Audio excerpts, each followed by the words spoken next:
The stars had always watched Earth, but 500,000 years ago something else watched too. The Dominion arrived in massive ships that blocked the sun. They floated above the blue planet and looked down at the creatures below, small, weak, covered in animal skins.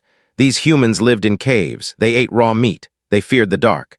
The scientists studied them for 3 days and wrote a simple report. Presentient fauna, no threat, no value, planet unsuitable for harvest. Then they left. They had bigger worlds to conquer, more advanced species to enslave.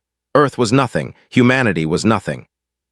They forgot about Earth the same way a person forgets about an ant they step over on the road. But ants remember being stepped on. 500,000 years passed. The Dominion grew. They conquered 900 civilizations across the galaxy. They took everything from these species, resources, technology, hope. They believed they were the masters of the universe. No one could challenge them. No one would dare. High Commander stood on the bridge of his flagship, the Eternal Dominance. He was old by standards, with gray scales covering his long face and tired eyes that had seen too many worlds burn. This was his 61st conquest mission. He expected it to be easy, like all the others. Approaching the target system, his navigator announced, the planet called Earth. Barely looked up from his data screen. What do we know about it? Last survey was 500,000 years ago, Commander. Presentient species. Basic tools. No space capability. Should be a simple harvest. Nodded, simple, easy, boring. He had hoped for something more exciting in his final years of service, but duty was duty. The fleet emerged from fold space above Earth. 200 warships, each one capable of destroying a continent, more than enough for a primitive world. Then the alarms started screaming. Jumped from his seat. What is happening? His sensor officer stared at her screen with wide eyes. Her hands were shaking. Commander, this is not possible. Show me. The main activated. Saw Earth below, beautiful and blue, but something was wrong, very wrong. Lights covered the dark side of the planet. Not fires, cities. Thousands of cities glowing like stars fallen to the ground. And in orbit around the planet saw structures. Massive space stations, satellites, platforms. Ships. Thousands of ships. His voice was barely a whisper. How is this possible? They were animals, they were nothing. His science officer ran calculation after calculation, but the numbers made no sense. Commander, I am detecting technology that matches our own. In some cases, it exceeds our own. This species has achieved full space capability. They have colonized their moon. They have stations around their gas giants. They have. He stopped talking. His face went pale. They have what? Demanded.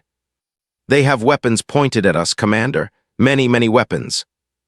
On Earth, in the great underground command center beneath what was once Korea, Admiral Park Jin-ah received the alert she had waited her entire life to hear.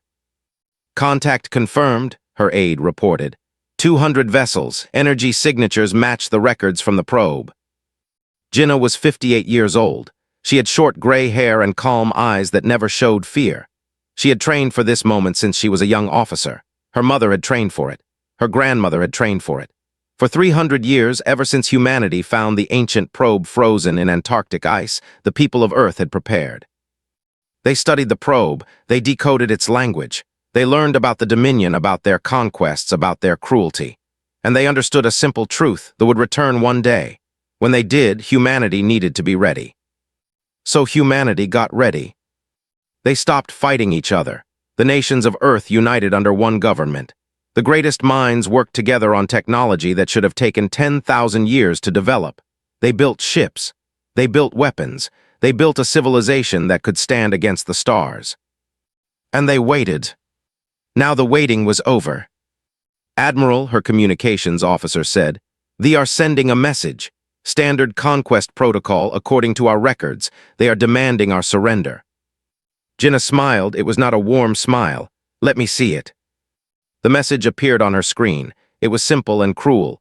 "Species of Earth, you are now property of the Dominion. Surrender your planet. Submit to harvesting quotas. Resistance means death. You have one rotation of your planet to comply." Jin-ah read it twice, then she laughed. Her officers looked at her with confusion. "Admiral." "They still think we are animals," Jin-ah said. "They have not even scanned us properly. They assume we will bow down like every other species they have conquered." She stood up and walked to the main command display. It showed Earth, the Moon, Mars, and the dozens of space stations and defense platforms humanity had built over 3 centuries. It showed the fleet, 10,000 ships hiding behind the Moon, waiting for her order. "Send a response," Jinnah commanded, "in their language." "What should we say, Admiral?" Jinnah thought for a moment. She thought about all the species they had destroyed, all the civilizations that never had a chance. She thought about her ancestors, those primitive humans who lived in caves and feared the dark. They had survived ice ages. They had survived diseases. They had survived each other. They had survived everything the universe threw at them. And now they would survive this. "Tell them," Jinnah said slowly, "that we remember them." The message was sent, 3 words in perfect language: "We remember you." On the Eternal Dominance, Commander received the response. He stared at it for a long time. His hands began to shake. "Commander," his first officer asked, "what does it mean?" Did not answer. He looked out at the blue planet below, at the cities that glowed like fire, at the ships that rose from the surface like angry wasps from a disturbed nest. 500,000 years ago, his ancestors had looked at these creatures and seen nothing. Just animals, just meat. They had made a mistake. "All ships," finally said, his voice unsteady, "raise shields, prepare for contact." He did not say prepare for battle. He could not make himself say those words, because deep in his old heart was beginning to understand something terrible. The hunters had become the hunted. And the hunt was about to begin. Commander paced the bridge of his flagship like a caged animal. His officers watched him with worried eyes. In 60 years of conquest, they had never seen their commander afraid. But today, something was different. "Analysis," demanded. "I want full analysis of their ships, their weapons, everything." His science officer worked frantically at his station. "Commander, their technology is... I do not understand it. Their ships use energy systems we have never seen. Their weapons appear to bend space itself. And their communications. They are using our language, our codes, our encryption." "Impossible," growled. "We have never made contact with this species." "The data does not lie, Commander. They know us. They have studied us. For how long, I cannot say." Stopped packing. He looked at the blue planet on such a small world, such a young species. How could they possibly know anything about the Dominion? Then he remembered the message, 3 words that had shaken him more than any battle. "We remember you." "Send the standard ultimatum again," ordered. "They have not responded properly. They must understand their position." The ultimatum was sent. Earth had 1 day to surrender or face destruction. It was the same threat they had used on 900 worlds. It had always worked. This time, the response came in minutes. "Commander," the communications officer said, his voice trembling, "we are receiving a transmission, visual and audio. One of their ships is approaching." A small shuttle appeared. It moved slowly toward the fleet, alone and unprotected. Inside that shuttle was a single human. Doctor was 45 years old. She had spent her entire life studying their history, their culture, their psychology. She knew them better than they knew themselves, and now she was flying toward 200 warships that could destroy her with a single shot. She was not afraid. "Doctor," Admiral Jinnah's voice came through her earpiece. "Are you certain about this? We can send a military officer." "No," replied. "This is not about military power, not yet. This is about making them understand what they are facing. A soldier would threaten them. I will terrify them." Her shuttle approached the flagship and requested permission to dock. The confused by this boldness allowed it. What could one small human do? When walked onto the bridge of the Eternal Dominance, every stopped what they were doing. They stared at her. She was so small compared to them, so soft, so weak. But she walked like she owned the ship. Commander stepped forward. He towered over her, his gray scales gleaming under the bridge lights. "You are brave, little creature, or foolish. Why have you come?" Looked up at him without fear. "I have come to talk, Commander." Flinched. "How do you know my name?" "I know many things about you," said. "I know you have served the Dominion for 60 years. I know you have conquered 37 worlds. I know your wife died in the uprising and you never. I know you have a daughter who serves on the colony world of Prime." The bridge went silent, felt his blood turn cold. How do you know these things?" Smiled. 300 years ago we found something in our ice. A survey probe. The one your ancestors sent to study us 500,000 years ago. It crashed during its return journey. We dug it up. We decoded it. She began to walk around the bridge, looking at the equipment, the officers, everything. They watched her like she was a dangerous animal. Your probe contained many things, continued. Maps, records, your entire history. We learned your language. We learned your technology. We learned about your conquests, every species you destroyed, every world you harvested. She turned back to, her smile was gone. We learned what you do to the people you conquer, how you take their resources, how you take their children for labor, how you destroy their cultures and histories until nothing remains. We learned everything. Tried to speak, but no words came. Reached into her bag and pulled out an object. It was small, metal, covered in ancient symbols. The officers gasped. It was a perfect replica of the original survey probe, rebuilt from the fragments humanity had found. We kept it secret, said. We told no one outside Earth. We let your Dominion believe we were still animals, still primitives, still nothing. And while you conquered the galaxy, we prepared. She placed the probe on the navigation console. 300 years of preparation, Commander. 300 years of building. 300 years of waiting for this day. The day you would return and expect to find animals. Stepped closer, too. She had to look up to meet his eyes, but somehow she seemed taller than him. 500,000 years ago you looked at us and saw nothing, she said. You were not wrong, we were nothing, but we learned, we grew, we evolved, and now. She gestured at where Earth hung beautiful and deadly. Now we are something. Finally found his voice. You think your little planet can stand against the Dominion? We have conquered 900 species. We have destroyed civilizations that existed for millions of years.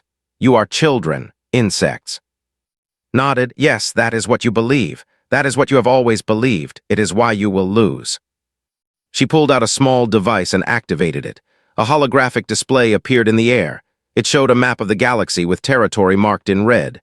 Then small blue dots began to appear. 1, 10, 50, hundreds. These are human colonies, explained. Hidden worlds we have settled over the past 2 centuries. Your sensors cannot detect them. Your probes have passed right by them. We are not just one planet, Commander. We are everywhere. Stared at the map, his hearts pounded in his chest. This is a trick. Call it whatever you want, said. But here is the truth you must understand. You cannot harvest us. You cannot conquer us. You cannot destroy us. We have spent 300 years making sure of that. She deactivated the display and turned to leave. Wait, called out. What do you want? What are your demands? Stopped at the door. She looked back at the commander, at his officers, at the symbols of power that decorated the bridge. We want you to leave, she said simply. Go back to your Dominion, tell them what you saw here, tell them Earth is not to be touched, tell them humanity is not to be threatened. And if we refuse? His eyes grew cold. Then we will show you what animals can do when they are angry. She walked off the bridge, leaving the in stunned silence. Commander watched her shuttle fly back toward Earth. His hands were shaking. His mind was racing. Everything he knew about conquest, about power, about the natural order of the universe was crumbling. Commander, his first officer asked quietly, what do we do? Did not answer for a long time. Finally, he turned to his weapons officer. Target their largest city, he ordered. Show them that the Dominion does not negotiate with prey. It was a decision that would cost him everything. The order was given. 20 warships moved into position above Earth's eastern coast. Below them, a city of 40 million people went about their daily lives. Children played in parks. Workers traveled to offices. Families ate breakfast together. They did not know that death was coming from the sky. Commander watched from his bridge. His face was hard, his decision made. This was how they dealt with resistance, one demonstration of power, one city turned to ash. Then the survivors would understand. They always did. Target locked, his weapons officer reported. Ready to fire on your command. Nodded, fire. 20 ships released their plasma cannons.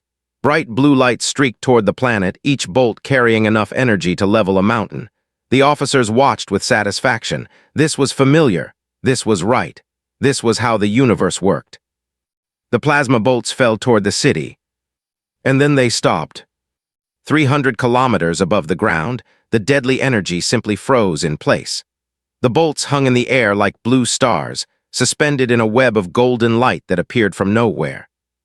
On the bridge, chaos erupted. "What is happening?" screamed. "Why did the weapons stop?" "Unknown energy field, Commander. It appears to be gravitational manipulation. They are bending space around our weapons." His blood ran cold. Gravitational manipulation was theoretical technology. They had studied it for centuries without success. These primitives had mastered it completely. Captain Lee sat in the command chair of Orbital Defense Station Aegis 7. He was 32 years old, with a calm face and steady hands. Around him, his crew worked in perfect coordination. Every station, every officer, every system operated as one. "Capture complete," his tactical officer reported. "Enemy weapons are contained." Nodded, he opened a channel to the fleet. His voice was casual, almost bored. "You dropped something," he said. Then he gave the order. The captured plasma bolts reversed direction. The golden energy web pushed them back, faster than they had come. 20 bolts of blue death screamed across space toward the ships that had fired them. 6 cruisers vanished in balls of fire. On the Eternal Dominance, the bridge shook from the shockwave. Officers were thrown from their stations. Screens exploded. Alarms howled. Commander gripped his chair and watched in horror as his ships burned. "Damage report," he roared. 6 cruisers destroyed. 14 more damaged. "Commander, their defense station hit us with our own weapons." Felt something he had not felt in 60 years of war. Fear. Real, deep, primal fear. The humans had not just stopped his attack. They had turned it against him. They had made his own weapons their weapons. "All ships," commanded. "Full assault. Every cannon, every missile, everything. Destroy that planet." The remaining fleet opened fire. 200 ships unleashed everything they had. The space between the fleet and Earth filled with plasma, missiles, and energy beams. Enough firepower to crack a world in half. None of it reached the surface. The golden defense web expanded. It caught every shot, every missile, every beam.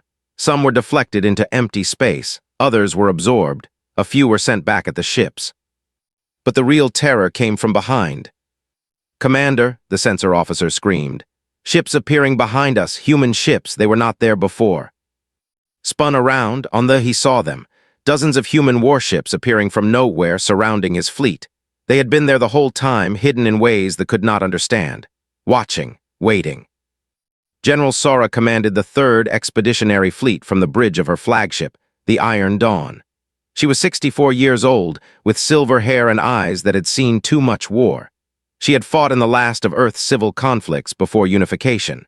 She had helped build the fleet that now surrounded and she had been waiting her entire life for this moment.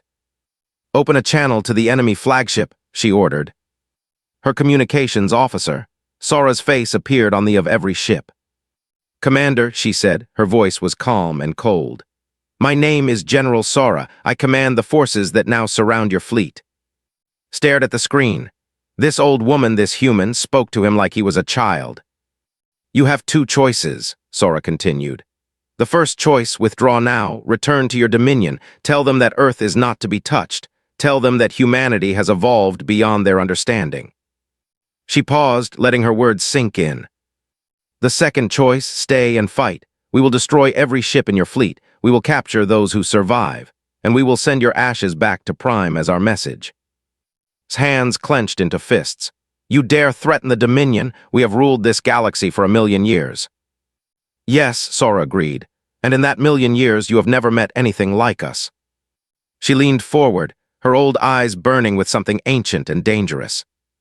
"We are not like the others you have conquered. We did not evolve in peace. We did not grow in safety. We spent 100,000 years killing each other. War is in our blood. Violence is in our bones. We are the descendants of survivors, Commander. Every human alive today carries the genes of those who fought and won and refused to die."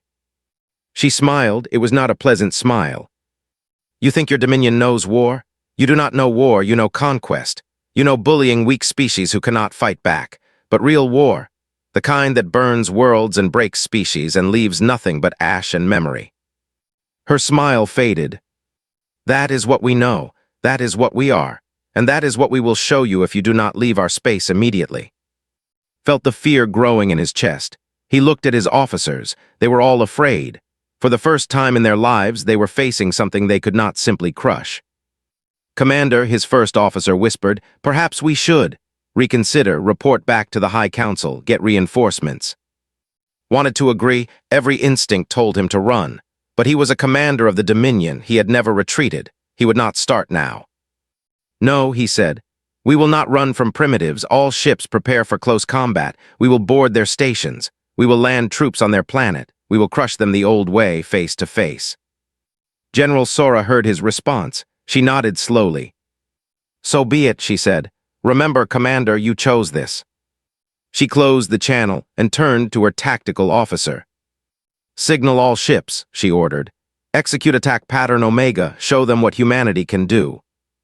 The human fleet moved as one. Like a single creature with 1,000 bodies, they swept toward the ships. Their weapons began to fire. And the sky lit up with war. The battle began at 9:47 Earth Standard Time. It ended at 9:58. 11 minutes, that was all it took. Commander had spent 60 years learning war.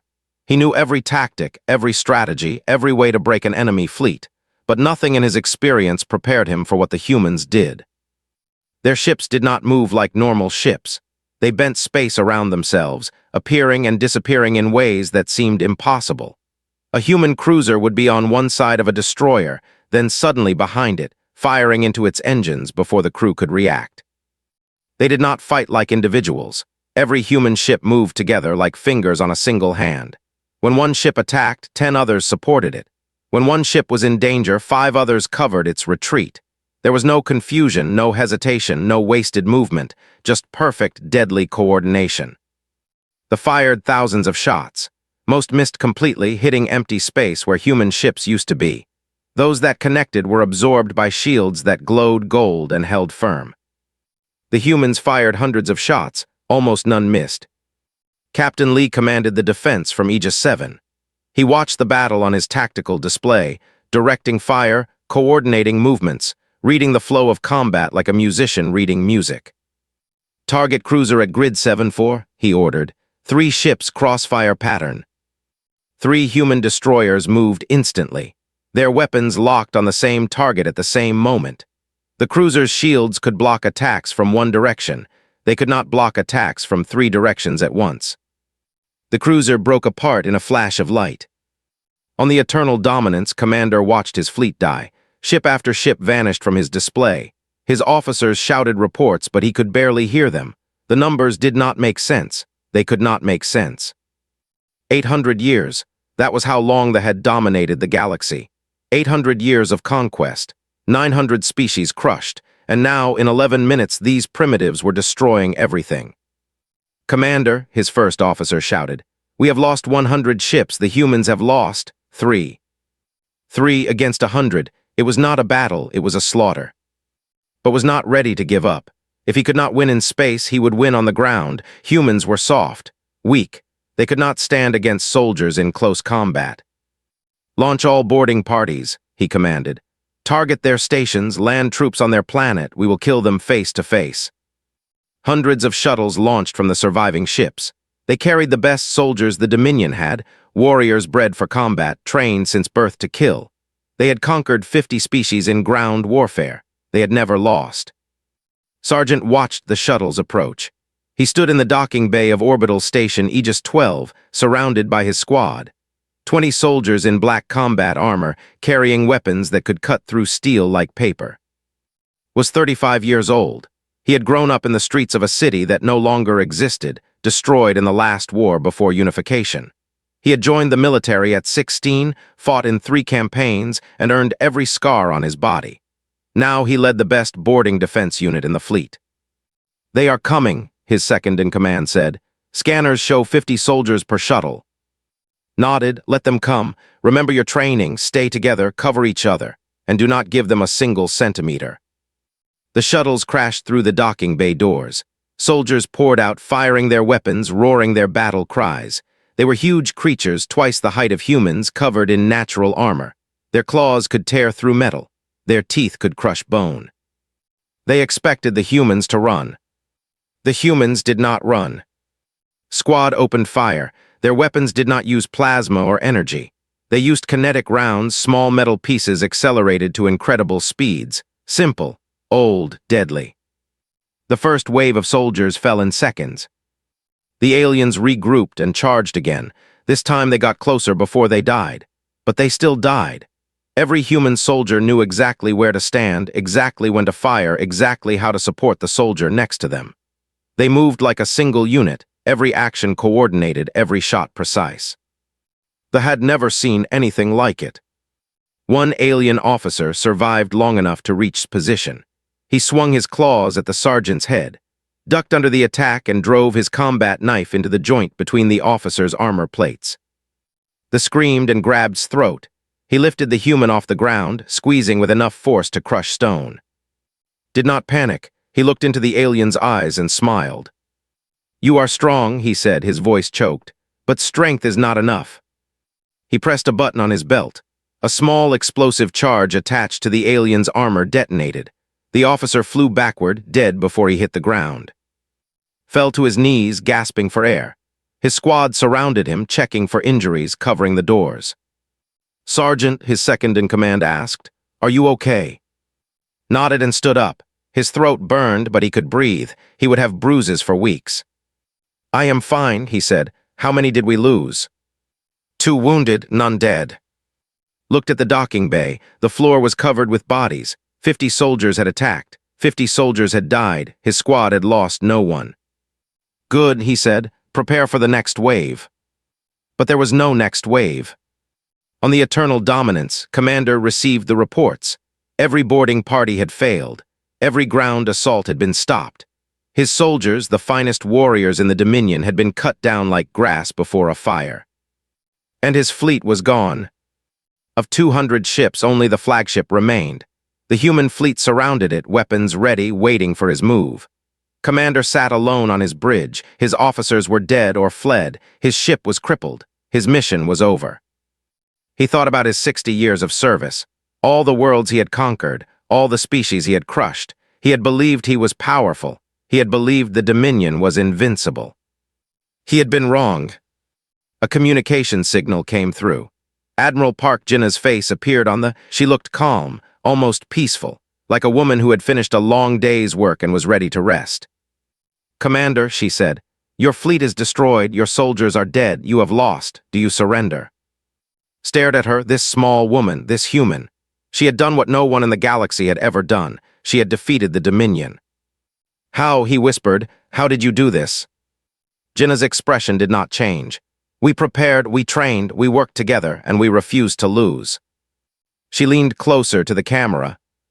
"That is the truth of humanity, Commander. We do not give up. We do not surrender. We do not accept defeat. When something threatens us, we do not hide. We do not run. We fight. We adapt. We overcome." She paused. "You should have killed us when you had the chance. 500,000 years ago, when we were nothing, you should have burned our planet and ended us forever, but you did not. You looked at us and saw animals. You dismissed us. You forgot us." Her eyes grew hard. "We did not forget you." Lowered his head. For the first time in his life, he felt truly defeated, not just beaten in battle, but broken in spirit. Everything he believed about the universe, about power, about the natural order of things was wrong. "What happens now?" he asked. Jinnah smiled. It was not a kind smile. "Now," she said, "we talk about the future." Admiral Park Jinnah walked through the ruined corridors of the Eternal Dominance. Behind her walked 10 soldiers in full combat armor. Around her lay the wreckage of power, broken walls, shattered screens, bodies of alien warriors who had tried to stop her. None of them had succeeded. The bridge doors opened. Commander sat alone in his command chair, staring at the empty. He did not look up when Jinnah entered. He did not move when her soldiers secured the room. He was waiting to die. "Kill me," he said quietly. "I will not beg, I will not give you the satisfaction." Jinnah stopped a few meters from his chair. She studied him for a long moment. This old alien, this conqueror of worlds, looked so small now, so broken. She almost felt sorry for him. "Almost. We do not want you dead," she said. "We want you to deliver a message." Finally looked at her. His eyes were empty, defeated. "A message." Jinnah nodded. She gestured to one of her soldiers, who activated a holographic projector. the air above them filled with light. First came Earth, beautiful, blue, alive. Then the moon, covered with human cities. Then Mars, transformed by centuries of work into a second home. Then the stations around Jupiter, the colonies on Saturn's moons, the outposts at the edge of the solar system. And then the map expanded. Stars appeared, hundreds of them, thousands, each one marked with a small blue dot. Human colonies, human worlds, human power spreading across the galaxy like seeds carried by the wind. Stared at the map, his heart stopped beating. This is impossible, we would have detected. Your sensors do not work on us, Jinna said. We studied your technology for 300 years. We learned every way you search for new species, and we made sure you would never find us. She walked closer too, her boots clicking on the metal floor. You think this battle was about saving Earth, she continued. It was not. This battle was a demonstration, a warning, a message to your Dominion about what happens when you threaten humanity. She pointed at the map. We have colonies in your space, Commander. Hidden worlds right next to your supply routes. Stations near your mining operations. Ships watching your fleets. We have been among you for 200 years and you never knew. His hands began to shake. Why did you not attack us first? Because we did not want war, Jinna said simply. We are tired of war. We spent 100,000 years killing each other. When we finally stopped, when we finally united, we hoped we would never have to fight again. Her voice hardened. But you gave us no choice. Your Dominion does not understand peace. You only understand power, so we will show you power. We will show you so much power that you will never dare threaten us again. She gestured at the map again. The blue dots began to move. Lines connected them, showing trade routes, communication networks, military alliances. A civilization hidden in plain sight, growing stronger every year. Here is the message you will deliver, Jinna said. The harvesting ends not just of Earth, of everyone. Blinked everyone. We know what you have done. We found the records in your probe. 900 species conquered. 900 civilizations destroyed. Trillions of lives lost because the Dominion wanted their resources. She stepped even closer, until she was looking straight into Sai's. That is over. You will release every species you have enslaved. You will return every world you have taken. You will dismantle your conquest fleets and answer for what you have done. Laughed, it was a bitter, broken sound. You are insane. The High Council will never agree. They will send 1,000 fleets to destroy you. Let them come, Jinna said. She did not smile, she did not blink. We have been preparing for this fight for 300 years. We are ready. She turned and walked toward the door. 500,000 years ago, you looked at us and saw animals. You were right. We are animals. We are the most successful predators our world ever produced. We hunted every other species to extinction. We killed everything that threatened us. When there was nothing left to kill, we turned on each other. She stopped at the door and looked back. You gave us a common enemy, Commander. You unified us. And now you will discover what humanity does when we have something to hunt. Felt the last of his pride crumble. He had spent his life believing they were the masters of the universe. He had been a fool. What happens if I deliver your message? He asked. What happens if the council refuses? Jinna's eyes were cold. Then we come to prime ourselves, we sit in your council chamber, and we explain our terms in person. She walked out of the bridge. Go home, Commander, tell your Dominion what you saw here. Tell them the primitives have evolved. Tell them we remember being dismissed, forgotten, deemed unworthy. Her voice echoed through the empty corridor. And tell them we are coming. The Eternal Dominance limped back to space. The journey took 3 weeks. Commander spent every hour preparing his report, trying to find words that would make the High Council understand what he had seen. When he finally stood before them, he told them everything. The technology, the coordination, the cold fury in human eyes. He showed them recordings of the battle. He played Admiral Jinna's message. The High Council did not believe him. Ridiculous, the first counselor declared. One planet cannot defeat the Dominion. This commander is a coward who ran from primitives. They voted to punish for his failure. They voted to send a real fleet to Earth. 5,000 ships, the largest armada in Dominion history. They would crush these humans like insects and harvest their world for resources. 2 months later, the armada arrived at Earth. They found the planet waiting. Its defenses were active. Its stations were armed. Its fleet was in position. 10,000 human ships faced the armada ready for battle. But that was not what made the commanders freeze. Behind Earth, fold space began to tear open. Light poured through the gaps, ships emerged. Human ships, first hundreds, then thousands, then tens of thousands. They came from the hidden colonies. They came from the secret stations. They came from every corner of the galaxy where humanity had planted its flag and waited for this day. 50,000 ships, 60,000, 80,000, more arriving every second, a fleet that made the armada look like toys. They did not fire a single shot. On the bridge of the flagship Homecoming, Admiral Park Jinnah watched the enemy fleet begin its retreat. Beside her stood Dr. General Sora, Captain Lee, Sergeant, and 1,000 others, representatives of a species that had once been dismissed as animals. "They will be back," said quietly. "They will try again." Jinnah nodded. "Let them."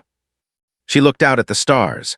500,000 years ago, those stars had seemed impossibly distant, impossibly cold. Now they belonged to humanity as much as they belonged to anyone. "We have time," Jinnah said. "We have always had time."